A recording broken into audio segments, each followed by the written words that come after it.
Hello my dear friends, मैं आपका host, आपका दोस्त मिस्टर जीडीएस आपका स्वागत करता हूं हमारे इस प्लेटफॉर्म पे और आशा करता हूं कि आप बहुत अच्छे होंगे। जो हमारी सीरीज़ चल रही है अभी जीडीएस टू एमटीएस 2026 का बिहार सर्किल के पेपर में जो मैथमेटिक्स के क्वेश्चन आए हैं उसको आज हम सोल्व करने जा रहे हैं। ठीक है, तो बिना टाइम गवाते हुए हम स्टार्ट करते हैं। तो हमारा जो फर्स्ट क्वेश्चन है वही बोर्ड मास से रिलेटेड है। बहुत ईजी क्वेश्चन है, पूरा कंप्लीट आप सब कर लोगे मेरे हिसाब से। फिर भी करते हैं हम। क्या होगा, सबसे पहले क्या होगा, इसमें डिवाइड होगा। तो 3 का डिवाइड यदि 18 में देंगे तो कितने टाइम जाएगा, 6 टाइम मल्टीप्लाई 2 + 5, यही है अपने पास। 6 × 2 कितना हो जाएगा 12 और 5 ये कितना हो जाएगा अपने पास 17। तो ये हमारा क्या हो जाएगा, आंसर हो जाएगा। बहुत ईजी क्वेश्चन है। सेकेंड क्वेश्चन है हमारा कि एक छात्र ने 450 में से 360 अंक प्राप्त किए तो उनका प्रतिशत कितना है। ये तो हम कितने छोटी क्लासों में निकाल लेते थे। कितने में से 450 में से कितने अंक प्राप्त किया, 360। ठीक है, उसका प्रतिशत निकालना है तो क्या कर देंगे, 100 से मल्टीप्लाई कर देंगे बस। ये 10 से 10 कैंसिल है, ये 5 × 2 = 10, 5 × 9 = 45, ये 9 का डिवाइड इसमें देंगे तो 40। ठीक है, तो कितना आ जाएगा, 40 × 2 कितना आ जाएगा, 80%। मतलब उस बच्चे के कितने परसेंट बने, छात्र के 80% मार्क्स आए। एक दुकानदार ने 800 में वस्तु खरीदी और कितने में खरीदी, उसकी जो कॉस्ट प्राइस है वो कितनी थी, 800 रुपये। ठीक है, और फिर 920 रुपये में बेची। जो उसकी सेलिंग प्राइस थी यानी जो विक्रय मूल्य था वो कितना थे, 920 रुपये। मतलब उसने कितना प्रॉफिट कमाया, उसने 120 प्रॉफिट कमाया। क्योंकि 800 से 920 में क्या डिफरेंस है, 120। तो वो लाभ प्रतिशत ज्ञात कीजिए। बस कितना प्रॉफिट कमाया उसने, 120। डिनोमिनेटर या हर में क्या आएगा, वो संख्या जिसमें परिवर्तन हुआ है। परिवर्तन किस में हुआ है, 800 में हुआ है। वो 800 क्या बन गई थी, 920। फिर उसने 800 को चेंज करके 920 में बेचा। मतलब परिवर्तन जिसमें होता है वो नीचे आती है भैया। तो ये 800 नीचे आते। प्रतिशत में लाना है तो 100 से मल्टीप्लाई कर देंगे। ये 20 से 20 कैंसिल है, यदि इसे मल्टीप्लाई करेंगे तो कितना आएगा अपने पास, 15%। मतलब जो प्रॉफिट हुआ है वो कितना हुआ है, 15% का क्या हुआ है, प्रॉफिट हुआ है। कितना प्रॉफिट हुआ है, 15% का। जो फोर्थ क्वेश्चन है वो हमारा क्या है कि 5000 पर 8% वार्षिक दर से 3 वर्ष का साधारण ब्याज ज्ञात कीजिए। तो हमको क्या क्या दे रखा है, तो 5000 पर यानी जो प्रिंसिपल अमाउंट दे रखा है वो कितना, मूलधन कितना दे रखा है, 5000 रुपये। जो रेट ऑफ इंटरेस्ट दे रखी है वो कितनी दे रखी है, 8% की वार्षिक दर से। और टाइम कितना दे रखा है हमको, 3 ईयर का टाइम दे रखा है। ठीक है, हमेशा रेट ऑफ इंटरेस्ट रहेगी वो क्या रहेगी, वार्षिक दर से रहेगी। यदि वार्षिक दर नहीं है तो उसको वार्षिक दर में परिवर्तन करना है, क्योंकि यहाँ पे जो रेट ऑफ इंटरेस्ट है वो एनुअली आएगी और टाइम भी क्या आएगा, ईयर में ही आएगा। ये हमेशा दो चीज़ें ध्यान रखनी है आपको। तो हमको इंटरेस्ट याद करना है तो सिंपल इंटरेस्ट का फॉर्मूला क्या होता है अपने पास, P × R × T / 100, यही होता है। ठीक है, P कितना दे रखा है हमको पास, 5000 दे रखा है। रेट ऑफ इंटरेस्ट 8 दे रखी है। टाइम कितना दे रखा है, 3 ईयर दे रखा है। और डिवाइड में क्या है अपने पास, 100 है। तो ये 20 से 20 कैंसिल है। ये 8 × 3 कितना हो गया, 24 हो गए। और ये क्या चल रहा है, 50। 24 × 5 कितना हो गया अपने पास, 120। और ये एक 0 यानी कितना हो गया अपने पास, 1200। तो ये टोटल हमारा क्या बना था, इंटरेस्ट बना था। यदि अमाउंट पूछ ले आपको कि टोटल लास्ट में अमाउंट कितना बना, तो अमाउंट क्या होता है, principal amount plus simple interest. तो प्रिंसिपल अमाउंट कितना था, 5000 था। और उसका जो इंटरेस्ट बना वो कितना, 1200। टोटल कितना हो गया अपने पास, 6200 रुपये। तो ये अपना क्या आ जाएगा, टोटल अमाउंट आ जाएगा।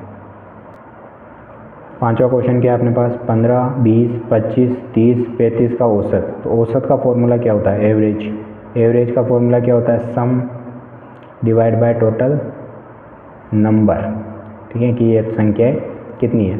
लेकिन हम यदि एक फॉर्मूला ये लगाएंगे तो पहले 1, 2, 3, 4, 5 पाँचों संख्याओं का सम करेंगे, यानी इनको जोड़ेंगे, फिर टोटल 5 का डिवाइड लगानी। एक तो ये तरीका। एक तरीका क्या है, एक तरीका ये कि जब भी डिफरेंसेस क्या वो सेम है, जैसे 5 का डिफरेंस चल रहा है, ठीक है, तो इस तरह से क्या करेंगे, तो हमको फर्स्ट और लास्ट नंबर लेना है। तो 15 और 35 कितना हो जाएगा अपने पास, 15 + 35। और कितनी संख्या है, ये 2 संख्या है। तो 15 और 35 कितना हो गया, 50 हो गए। डिवाइड किसका हो जाएगा, 2, यानी कितना आ जाएगा, 25। तो एवरेज कितना आ गया अपने पास, 25 आ गया। ये सही है गलत है, इसके लिए आप क्या कर सकते हो, पाँचों को ऐड करके 5 का डिवाइड दे दो, 25 आपके शो हो जाएगा। एक कार है वो 60 किलोमीटर प्रति घंटे की गति से चलती है। जो स्पीड दे रखी है वो कितनी दे रखी है हमको, 60 किलोमीटर/आवर की स्पीड दे रखी है। तो 2.5 घंटे में वो कितनी दूरी तय करेगी। टाइम कितना दे रखा है हमको, 2.5 आवर्स दे रखे है। तो हमको क्या फाइंड करना है, डिस्टेंस फाइंड करना है। तो डिस्टेंस, स्पीड का फॉर्मूला क्या होता है, डिस्टेंस अपॉन टाइम। क्या होता है, डिस्टेंस अपॉन टाइम। तो हमको क्या फाइंड करनी है, डिस्टेंस फाइंड करनी है। तो क्या आ जाएगा, स्पीड मल्टीप्लाई टाइम हो जाएगा। स्पीड कितनी दे रखी है हमको, 60। और टाइम कितना दे रखा है, 2.5। बस इसको अपन, ये डेसिमल नीचे जाएगा, ये 10 से 10 कैंसिल। और 6 इंटू 25 कितना हो जाएगा 150, और ये किस में आएगा, ये किलोमीटर में। तो जो आंसर आ जाएगा वो कितना आ जाएगा अपने पास 150 किलोमीटर। तो बहुत इजी क्वेश्चन है, बिहार सर्किल का बहुत इजी क्वेश्चन है, इसलिए मैं थोड़ा बीच में फालतू अपना टाइम वेस्ट नहीं करना। देखो यदि कोई पेपर इजी है तो मैं भी यही चाहता हूँ कि वीडियो इतना शॉर्ट बने कि आपका बिल्कुल आप फटाफट उसको देख के निकल जाओ। 7th क्वेश्चन है वो क्या है हमारा, ए किसी कार्य को 12 दिनों में करता है, कितने दिनों में करता है 12 दिनों में। तो ये है ए किसी कार्य को कितने दिनों में करता है 12 दिनों में करता है, और बी उसी कार्य को कितने दिन में करता है 24 दिनों में करता है। तो कितने दिन में करता है वो 24 डेज में करता है। दोनों 2 दिनों तक 7 कार्य करते हैं। पहले तो इन दोनों का वो निकाल लेते हैं अपन, एलसीएम कितना आएगा इन दोनों का 24 आएगा, मतलब टोटल हमने जो वर्क एज्यूम कर लिया, टोटल वर्क, ये हमने क्या वर्क कर लिया, एज्यूम कर लिया, टोटल वर्क हो गया ये हमारा कितना 24 यूनिट। यदि 12 का डिवाइड 2 में देंगे तो कितना आएगा 2 आएगा, मतलब ए एक दिन में कितना यूनिट वर्क कर रहा है 2 यूनिट कर रहा है। 24 का 24 में 1 आएगा, मतलब जो बी है वो एक दिन में कितने यूनिट वर्क कर रहा है 1 यूनिट। ठीक है, दोनों 2 दिनों तक 7 कार्य करते हैं, 2 दिनों तक, यानी जो 2 डेज़ की बात हो रही है भैया, 2 डेज़ के लिए दोनों 7 कार्य करते हैं। देखो ए एक दिन में कितना काम करेगा 2 यूनिट, बी कितना करेगा 1 यूनिट, तो दोनों मिलकर कितने यूनिट कर रहे हैं 3 यूनिट। तो दोनों मिलकर दोनों साथ में ए प्लस बी की बात कर रहे हैं भैया। तो 2 डेज़ के लिए साथ में कार्य करेंगे, तो एक दिन में वो दोनों मिलकर 3 यूनिट कर रहे हैं, तो 2 दिन में टोटल कितना काम करेंगे 6 यूनिट काम करेंगे।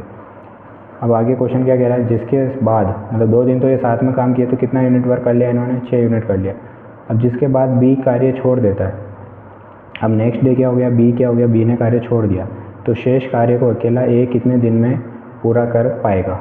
तो देखो 6 यूनिट तो दोनों ने मिलकर कंप्लीट कर लिया। अब शेष रिमेनिंग कितना बचा अपने पास, 24 में से 6 गया तो कितना बचा अपने पास 18 यूनिट। अब टोटल वर्क कितना बचा 18 यूनिट बचा।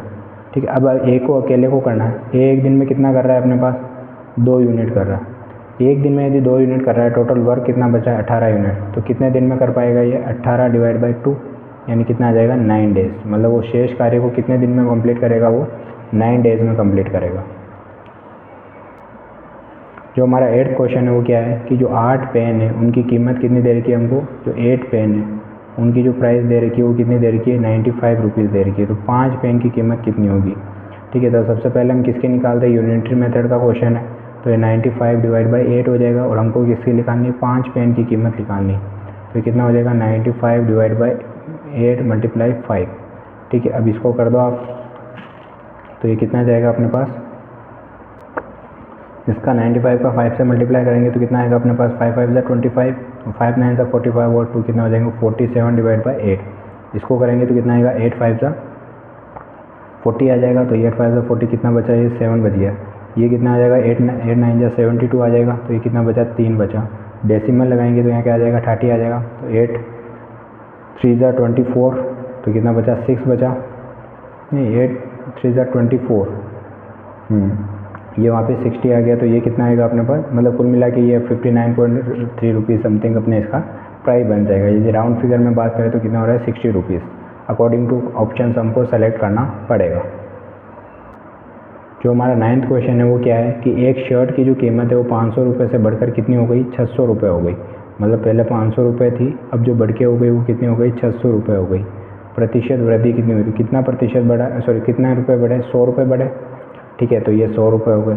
चेंज किस में हुआ, नीचे हमेशा वो संख्या आती है जिसमें चेंज हुआ है, किस में चेंज हुआ है 500 रुपये में चेंज हुआ है, यानी जो स्टार्टिंग पॉइंट है। और मल्टीप्लाई यदि प्रतिशत में देखना है तो ये 100 100 से 100 टू कैंसिल, ये करेंगे तो कितना है 5 टू 10 और ये प्रतिशत, तो ये कितना हो गया अपने पास 20% हो गया। कितना हो गया 20% क्या हुआ, वो प्रतिशत वृद्धि हुई थी।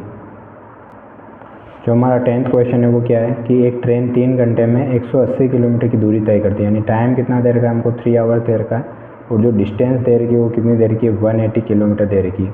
तो हमको उसकी स्पीड निकालनी है। तो स्पीड का फॉर्मूला क्या होता है अपने पास, स्पीड इक्वल टू क्या होता है डिस्टेंस अपॉन टाइम। डिस्टेंस कितनी दे रखी है हमको 180 किलोमीटर दे रखी है, टाइम कितना दे रखा है 3 आवर्स, तो ये कितना टाइम जाएगा अपने पास 60 किलोमीटर पर आवर। ये हमारी क्या आ जाएगी स्पीड आ जाएगी।